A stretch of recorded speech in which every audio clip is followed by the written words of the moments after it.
उनको आपने देखा, उनके जो वादे रहे सारे फर्जी वादे थे। कोई बड़ा वादा नहीं है कि हम ये कर देंगे वो कर देंगे। हम करेंगे वही जो करना है स्टूडेंट, जो हमारे लिए हित में है, जो स्टूडेंट वेलफेयर के काम में आएगा वो हम करेंगे। और अगर यूनियन में आने के बाद एनएसवाई का कोई भी कार्यकर्ता ये चीज़ नहीं कर पाता है तो स्टूडेंट के हाथ में वो अधिकार है, अगले साल हम वोट नहीं मांगेंगे। फिर साथियों, अभी माहौल है कॉलेज इलेक्शन का। जब आप कॉलेज में घुसेंगे तो आप पाएंगे कि चारों तरफ कोई ना कोई पार्टी का, चाहे एनएसवाई हो, एसएफआई हो या एबीवी हो, सब अपने अपने प्रचार प्रसार में लगे हुए हैं। लेकिन स्टूडेंट भी कंफ्यूज है कि आखिर वोट दे तो किसको दें, कौन से पार्टी बेहतर है, कौन सही कार्य कर रही है, जो जीती है वो या जो नहीं जीती है वो। लेकिन यहाँ मामला बहुत टफ है क्योंकि सब अपने जोर से लगे हुए हैं कि मैं जीतूं या मैं सत्ता में आऊँ। लेकिन क्यों सत्ता में आए वो और आप उन्हें क्यों वोट दें, इसको लेकर हम आज आ पहुँचे हैं एनएसवाई के कैंडिडेट्स के बीच। तो चलिए उनसे बात करते हैं, उनकी बातें सुनते हैं कि आखिर आप उन्हें क्यों वोट दें।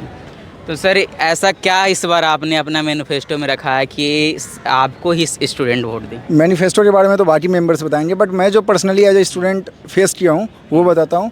कॉलेज में यूनियन या फिर एडमिनिस्ट्रेशन जो बोलता है कि पीसीआर बाहर खड़ा है या पुलिस खड़ा है, उससे तो सुरक्षा स्टूडेंट का हो नहीं रहा है। वो पीसीआर कहने के नाम पे, वो पुलिस कहने के नाम पे, ना कॉलेज प्रशासन ना पुलिस प्रशासन इन चीज़ों को देख रहा है कि बच्चों के साथ मारपीट हो जा रहा है, कुछ भी हो जा रहा है। सेफ्टी के नाम पे, वीमेन सेफ्टी के नाम पे इतना कुछ हुआ, लेकिन यहाँ मेल सेफ़ नहीं है, यहाँ मेल स्टूडेंट सेफ़ नहीं है।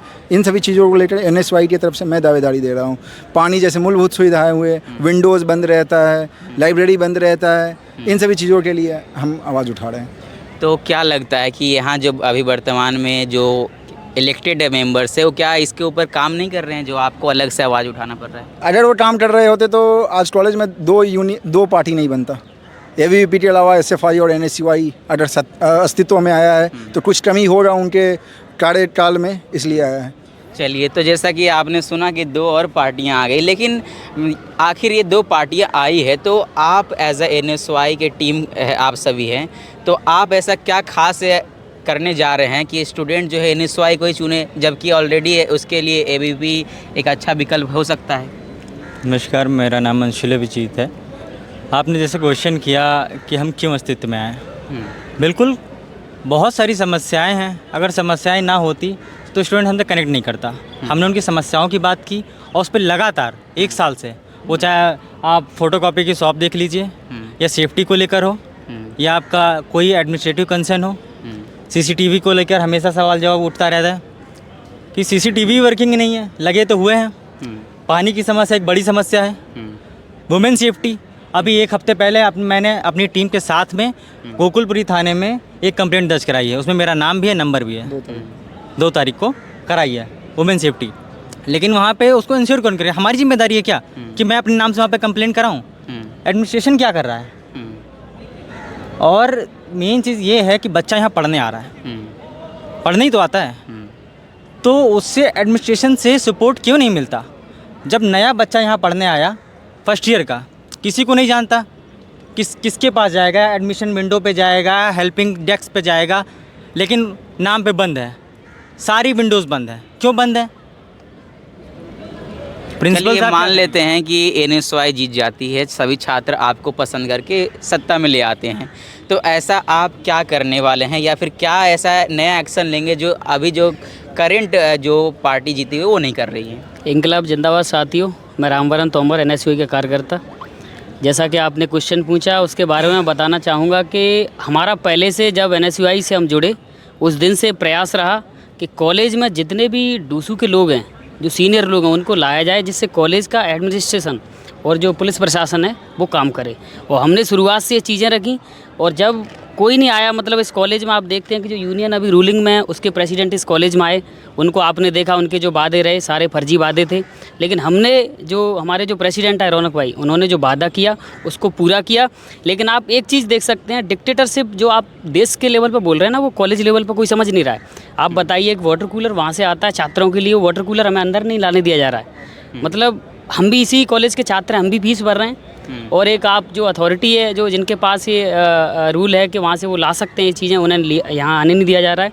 तो आपने जो क्वेश्चन किया उसके बारे में यही है कि आगे अगर आप जो बोल रहे हो जीतते हैं क्या करते हैं, तो हमारा यही है कि जो ये यहाँ का जो स्ट्रक्चर इतना बिगड़ा हुआ है एडमिनिस्ट्रेशन का, और ये रूलिंग काम नहीं कर रही है, तो हम इतना वादा करते हैं आपसे कि आने वाले टाइम में अगर हम रूलिंग में आते हैं तो गर्ल्स से रिलेटेड जो भी प्रॉब्लम आ रही है कॉलेज में, एडमिनिस्ट्रेशन किसी की बात नहीं सुन रहा है, फर्स्ट ईयर वाले बच्चे परेशान हैं, मारपीट हो रही है लोगों के साथ, तो इस पर हम आवाज़ उठाएंगे और आगे जो भी डूसू का सीनियर होगा उसको फिर से लाएंगे और एडमिनिस्ट्रेशन को दिखाना है कि आप में कितना दम है, हमें कितना दम है, काम करवा के मानेंगे। धन्यवाद। जी बिल्कुल। तो जैसा कि आपका पूरा टारगेट है कि हाँ वुमेन सेफ्टी को लेकर चीज़ें बढ़े, तो आप एज अ यहाँ गर्ल हैं, गर्ल कैंडिडेट है, तो आपको क्या लगता है यहाँ सच में वुमेन सेफ्टी को लेकर बहुत इशू है? जी नमस्कार, मेरा नाम अनुष्का यादव है और मैं फ़र्स्ट ईयर की स्टूडेंट हूँ।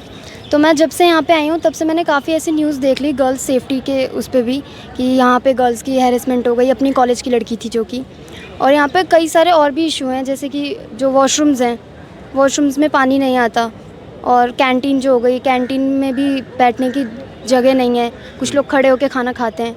तो इन सब चीज़ों की समस्याएं हैं यहाँ पे, काफ़ी सारी चीज़ों की। मुझे खुद प्रॉब्लम हुई थी तो विंडो बंद थी, कंप्लेंट विंडो।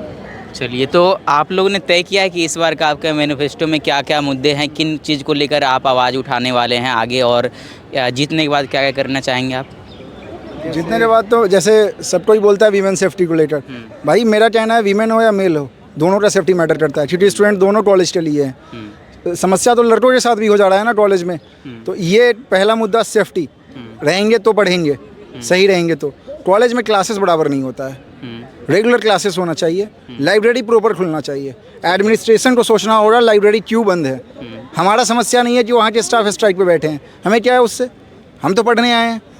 जो विंडोज़ है रेगुलर बेसिस पे बंद रहता है, कभी खुलता है कभी बंद रहता है, उनके मन के ऊपर होता है। खुला भी रहता है तो जो बैठे वहाँ जो कर्मचारी है वो कहीं चले जाते हैं, खाने जा रहे हैं, चाय पीने जा रहे हैं, इन सभी चीज़ों पे छुट्टी पे रहते हैं। जैसे इसने बताया कैंटीन में सीटिंग कैपेसिटी कम है, इन सभी चीज़ों को लेकर ही हम आवाज़ उठा रहे हैं। और ये बेसिक चीज़ है जो होना ही चाहिए, इसके बिना एक कॉलेज अधूरा रहता है। कॉलेज में पंखा नहीं है। अभी यूनियन जो 4 रूम को लेकर, ये जो नीचे का 2 रूम है P1 P2 और ऊपर का जो 2 रूम है, इनको लेकर जो वोट मांग रहा है कि हम ये करवाए हैं पिछले साल, भाई उस रूम में जाके देख लेना, उसमें ना इलेक्ट्रिक सॉकेट है ना इलेक्ट्रिक बोर्ड है, कुछ नहीं। अच्छा मतलब वो फर्निश टाइप का जो होता है ना, क्लास रूम लगना चाहिए, खिड़की में कांच तक नहीं है। कैसे बैठेगा बच्चा उसमें? जब बारिश के मौसम में अंधकार हो जाता है तो अंदर बैठेगा कैसे बत्ती जलाकर? बत्ती भी नहीं है। तो इन सभी चीज़ों को लेकर कोई बड़ा वादा नहीं है कि हम ये कर देंगे वो कर देंगे। हम करेंगे वही जो करना है स्टूडेंट के लिए, जो हमारे लिए हित में है, जो स्टूडेंट वेलफेयर के काम में आएगा वो हम करेंगे। और अगर यूनियन में आने के बाद NSY का कोई भी कार्यकर्ता ये चीज़ नहीं कर पाता है तो स्टूडेंट के हाथ में वो अधिकार है, अगले साल हम वोट नहीं मांगेंगे फिर, अगर हम यूनियन में आ जाए तो। बहुत बड़ी बात होती है अगर हम आ जाए इस